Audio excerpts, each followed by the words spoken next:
Class 10 के भारतीय one का मैथ अभी चल रहा है बच्चों। प्रश्नावली 4 है, समांतर श्रेणी।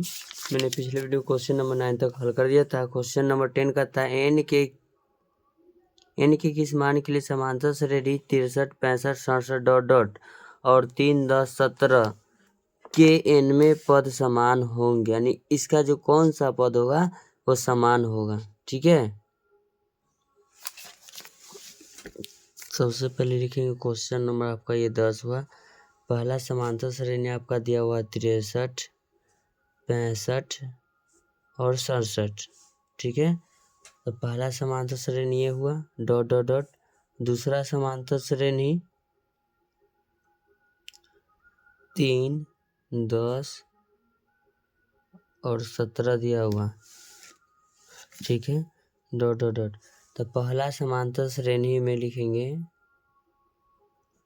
पहला समांतर श्रेणी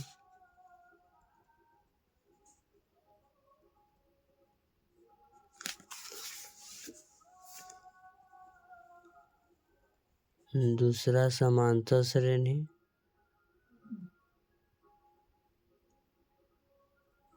पहला और दूसरा समांतर श्रेणी लिख दिए। तो पहला समांतर श्रेणी को हम कर देते हैं Tn1, इसको कर देते हैं Tn2। तो पहला समांतर श्रेणी में आपका प्रथम पद a बराबर हो जाएगा 63, तो d निकालना है, तो d बराबर T2 माइनस T1, 65 माइनस 63, तो d के मान आपका हो जाएगा, इसमें 2 हो जाएगा। उसके बाद T2 में जाएंगे,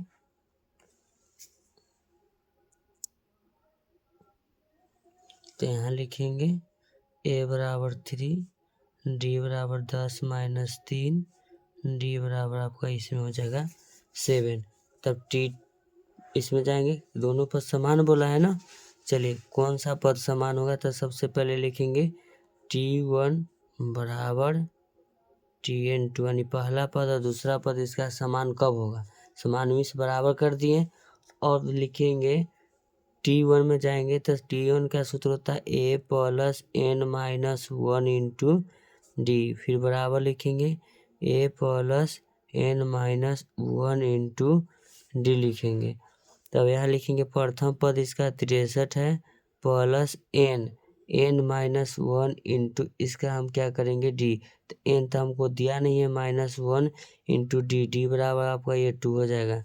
फिर इसमें लिखेंगे a का मान आपका प्रथम पद इसमें देखिएगा 3 दिया हुआ है, 3 है, 3 प्लस n नहीं मालूम है, -1 इंटू डी इसमें मालूम है 7।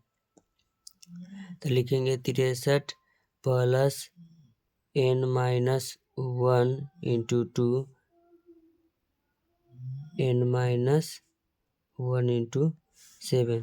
तो देखिएगा इसमें गुना करेंगे 63 प्लस n का हम लिखेंगे 2 गुना n, 2n minus 2, 3 plus 7n minus 7 बराबर के इस तरफ लाएंगे। 63 में से पहले इसको हम 2 घटाएंगे और प्लस पहले 2n लिखेंगे, फिर लिखेंगे 3 माइनस 7 प्लस में लिखेंगे 7n लिखेंगे।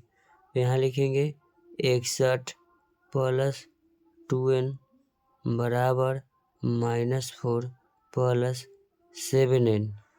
अब देखिएगा 61 बराबर किधर आएगा, +4 लिखेंगे, बराबर 7n बराबर को उस तरफ जाएगा -2n लिखेंगे। तो यहाँ लिखेंगे 65 बराबर 5n। 13 बच्चे कितना हो जाएगा 65, यही n का जो मान होगा 13, यानी कि दोनों जब जाएंगे ना 13वां पद, तो दोनों में 13वां पद ये एक दूसरे का क्या हो जाएगा, समान हो जाएगा। तो लिखेंगे 13वां पद समान होगा। कौन सा पद, 13वां पद इसका समान होगा। तो ऐसा ही वीडियो का कंटेंट पाने के लिए अपने चैनल को लाइक करें, सब्सक्राइब करें। Thank you so much. मिलते हैं आपसे फिर नेक्स्ट वीडियो में।